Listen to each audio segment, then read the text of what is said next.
Okay, here we go. The interior. So I have the 2022 Transit. I have the passenger van. So the van came, seating for 10 people. I took all the seats out because I'm not going to use it as a passenger van. I'm going to use it to support my dog showing habit. So I don't need all the seats. Maybe eventually I'll put more seats back in, but otherwise I'm going to keep the seats in storage. So basic steering wheel controls here on the left-hand side. We have volume controls. We also have the speed setting, the cruise control on the left-hand side. I was able to use it this past weekend, and it worked really nice. I mean, it worked like cruise control is supposed to work. On the right-hand side, we have basic phone controls, and you can scroll through the different screens that you have. Not very complex in this vehicle, being that it's only an XLT version. Currently, they don't offer a like a King Ranch or Platinum that you could get in other vehicles. So there aren't a whole lot of interior option upgrades. Even if you go to Ford.com and you kind of click on there, you want to build one of these things, the build selections are not a lot. Basically, you can get a full-size cargo van. You can get, I believe, a dual rear wheel. You can get a regular top, medium top, which is what I have here, or a high top van. But inside accoutrements, nothing too crazy. We basically have cloth seats. The cloth seats, I spent several hours driving this past weekend. I thought they were very comfortable, more comfortable than my Toyota even. Up here you have nice big storage to put things on top. When you have a van like this, it's just set up different. So here is the rear controls for the heat and AC. Basic lighting controls that you can turn off all of the interior cabin lights with that button right there, with the exception, as you can see, of the door light there and the door light in the back. I did watch some videos to figure out exactly why those stayed on the whole time. I thought they would.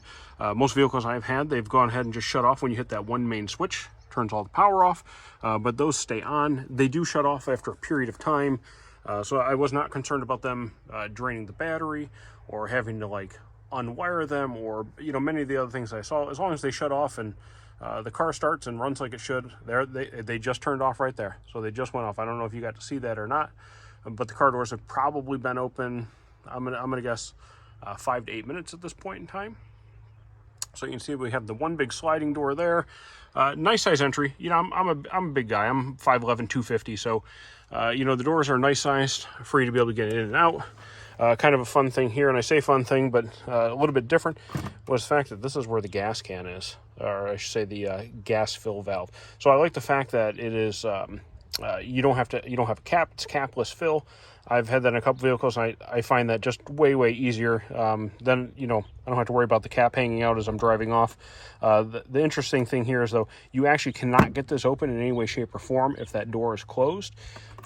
And you can't close it if the door is closed. So there we go. We close the door, try to close it, you get stuck just like that. So you have to open and close this basically just when you're filling it, like so, and then that door closes just fine. So once again, this is just the front. There are plenty of little cup holders and little things to put stuff. The one thing I kind of wish there was a bigger center console, something to put in between the seats here. Make it maybe a little bit more SUV-esque, for a little bit more storage. It's got, nice size glove box. Once again, there's not like some souped up version here. So it's got USB plugs. It also has a 12-volt plug up here and a USB-C, which is nice because all of my Apple products have to connect to that.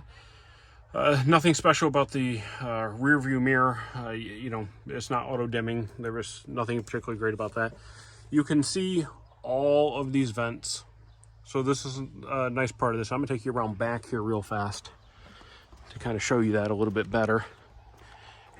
And I'll show you the doors here too in a minute. So if you look in here, because I had the passenger vehicle, well, the passenger vehicle is there to keep all the passengers comfortable. In my case, it's going to be used to keep my dogs nice and comfortable. So rear heat and air was very nice. Like I said, I live in Minnesota. So when you live in Minnesota, we get, 90 to 120 days of nicer, warmer weather, and then it starts getting cooler, and then it just gets downright cold.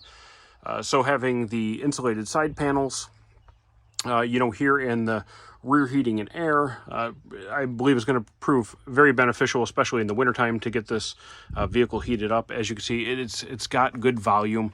I'm 5'11". I can't stand up directly in the middle. I have to tilt my head just a little bit to get in.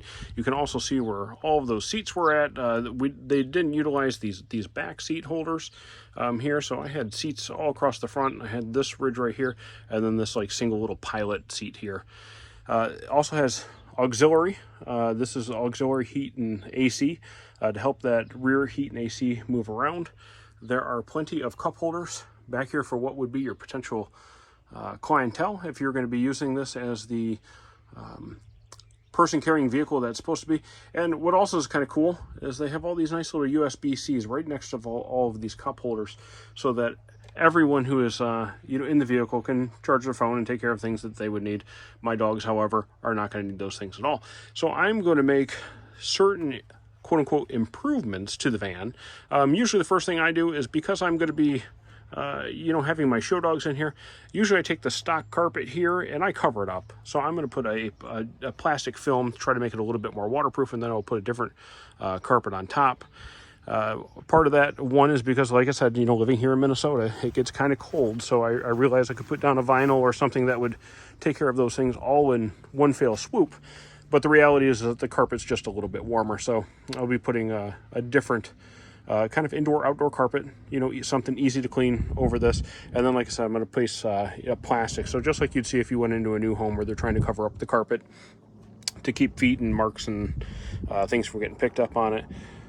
Another thing, it has a nice wide opening door, so you can get in and out of the vehicle nice and easy, especially if you're in the back.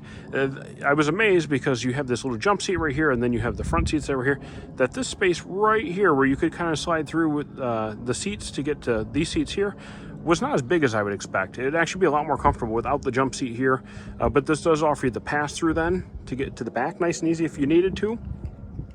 However, once again, I'm not going to be utilizing that. So something else I thought was kind of interesting here is you can see that I have basically one spot here to kind of have behind the seat storage.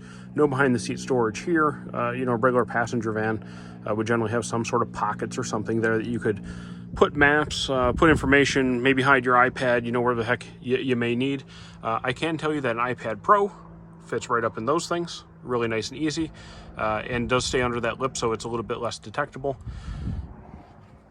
And then also, let me show you this other little cubby here. So underneath here, the little drink containers has a little flop out, and you can see there I've got my set of keys for the van here, and a set of keys for my Toyota, which I've got to go pick back up in Nebraska here in a week and a half.